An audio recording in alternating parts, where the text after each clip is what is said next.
spoke with the global economics commentator of Financial Times, Martin Wolf. He believes that most currencies will stay weak against the dollar. He says there's only one trade now that is for sure, and that's the long dollar trade. Not terribly worried about India, but listen in. I think it's very likely that we will continue to see, unless there's something very big happens, a long dollar trade. That is to say, the set of policies we're now seeing, looser fiscal policy, tighter monetary policy, with the American economy already the strongest developed economy, is very bullish for the dollar. It's bullish for U.S. real assets. It's bearish, of course, for long bonds denominated in dollars.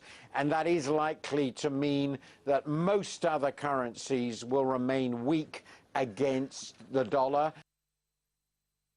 People basically have confidence in India, and I wouldn't forecast any enormous problems. But yes, I expect generally that this is going to lead to a flow out of emerging economies and many developed countries to the U.S., rising dollar, rising current account deficit in the U.S., and that is going to squeeze those who have borrowed a great deal in dollars, mostly now in the private sector, and that could start giving some bad stories, some bad corporate stories.